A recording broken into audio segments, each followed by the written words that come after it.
39.3 billion cubic meters of water, held back by one wall of concrete. That wall is 185 meters tall. One single crack, and millions of people die overnight. China calls it an engineering marvel. Scientists call it a ticking clock. And the numbers suggest the scientists are right. This is the story of the Three Gorges Dam, the most powerful dam ever built, and possibly the most dangerous decision China ever made. The idea started with a flood. In 1954, the Yangtze River overflowed and killed more than 30,000 people. The city of Wuhan, 8 million residents, sat underwater for 3 straight months. Mao looked at the damage and made a decision. China would tame the river, no matter the cost. It took decades to actually do it. Engineers had doubts. Ecologists raised alarms. In 1992, when the government finally voted, 177 delegates voted against the project. Another 664 abstained. In a political system where everyone is expected to agree, 1/3 of the entire legislature said no. They were ignored. Construction started in 1994. Building the dam meant destroying everything in its path. The reservoir flooded 630 square kilometers of land, 13 cities, over 1,000 villages. Archaeological sites thousands of years old disappeared underwater before anyone could study them. More than 1.3 million people were forced out of their homes, many without fair compensation, many never fully recovering. Then, the river itself started dying. The Beijing, the Yangtze River dolphin, had survived for 20 million years. Ice ages, extinction events, the rise and fall of entire civilizations. In 2006, scientists spent 6 weeks searching 3,400 kilometers of river for a single living dolphin. They found nothing. Gone. The first large animal driven to extinction by one piece of infrastructure in modern history. The Chinese paddlefish, a species older than the dinosaurs, was declared extinct in 2020. The Yangtze sturgeon, once found in the tens of thousands, nearly gone. The dam blocked migration routes fish had used for millions of years, cut spawning grounds from feeding areas, rewrote the entire biological rhythm of the river. 500 million tons of sediment used to flow downstream every year, feeding farmland and keeping the river delta healthy. The dam now blocks most of it. The delta is shrinking. Salt water is creeping inland. China's largest freshwater lake is visibly disappearing in satellite images. The dam gave China control. It took everything else. Then the ground started moving.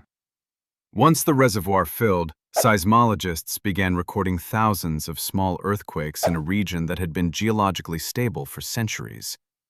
The weight of 39 billion cubic meters of water was pressing down on ancient fault lines that had never felt that kind of pressure before. The 2008 Sichuan earthquake killed nearly 70,000 people 500 kilometers from the dam. Scientists still debate the connection, but nobody can fully rule it out. Meanwhile, the reservoir walls began to collapse. In 2009, tens of thousands of cubic meters of rock fell into the river in a single event. In just the first 4 months of 2010, authorities recorded 97 major landslides along the reservoir. Engineers identified over 5,300 locations where the slopes could give way without warning. Then came the summer of 2020. 5 massive flood waves hit the dam in 2 months. The highest water inflow since construction began. 63 million people were affected across southern China. At the peak, the water level reached 167.65 meters. The maximum the dam can handle is 175 meters. 8 meters. That was the margin between a controlled flood and an uncontrollable catastrophe. Operators had no choice but to open the floodgates and release water downstream. They had to create a flood to prevent a worse one. Hundreds of millions of people watched the water rise and hoped the wall would hold. It did. Barely. That same year, the government quietly admitted there had been slight deformation in parts of the dam. In a system that never admits weakness, that single sentence said everything. Here's the part that should concern everyone. The Yangtze River corridor now generates 47.3% of China's entire GDP. Nearly half the economic output of the world's second-largest economy runs through one river valley. Over 4 billion tons of cargo move along the river every year, more than the Mississippi, the Rhine, and the Danube combined. Shanghai, 29 million people at the river's mouth, handles more shipping containers than any port on Earth. Everything depends on the river staying controlled. And the dam controlling it now produces less than 1% of China's electricity. The country grew so fast that 22,500 megawatts barely matters anymore. The dam's only real job left is holding back catastrophe. One wall, holding together half a national economy, getting older every year, handling more extreme weather every decade. That is not a safety net. That is a single point of failure. China has been through this before. In 1975, Typhoon Nina dropped a year's worth of rain on Henan province in 24 hours. The Banqiao Dam, built to survive a once-in-a-thousand-year flood, faced a once-in-2,000-year event. It collapsed at 1 in the morning. A wall of water 7 meters tall and 10 kilometers wide hit villages at 50 kilometers per hour while people slept. 62 dams failed in a chain reaction. The official death toll was 26,000. Independent estimates say 230,000. Most did not die from the initial flood. They died because all communication was cut off, relief teams could not get through for 2 weeks, and famine and disease spread through the survivors for months afterward. The Chinese government classified the entire disaster as a state secret. It stayed classified for 30 years. Same system, same opacity, same assurances that the engineering was sound. And now China is building another one. In July 2025, construction began on the Medog Dam in Tibet. When finished, it will produce 60 gigawatts of power, triple the Three Gorges. At an estimated cost of up to $168 billion, the most expensive infrastructure project in human history.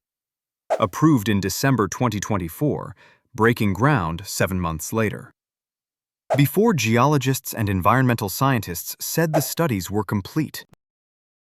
The construction site sits in one of the most earthquake-prone zones on Earth, directly on the collision boundary between the Indian and Eurasian tectonic plates. The same forces that are still pushing the Himalayas higher every year. Major earthquakes here are not a possibility. They are a scheduled event. The dam sits 30 kilometers from the Indian border. Downstream, the same river becomes the Brahmaputra, the water source for hundreds of millions of people across India and Bangladesh. Bangladesh alone has 177 million people who depend on that river to survive. Any failure, intentional or accidental, would be one of the worst humanitarian disasters in recorded history. India has already called it a red line. 2 nuclear-armed countries, 1 river, 1 dam.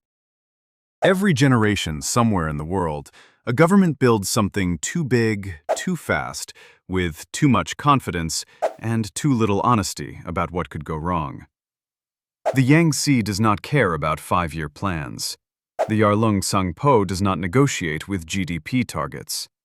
Rivers move in one direction, downhill. Always downhill.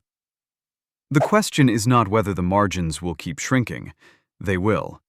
The question is what happens when there are no margins left. So tell us what you think in the comments. Is China engineering its future or engineering its next disaster?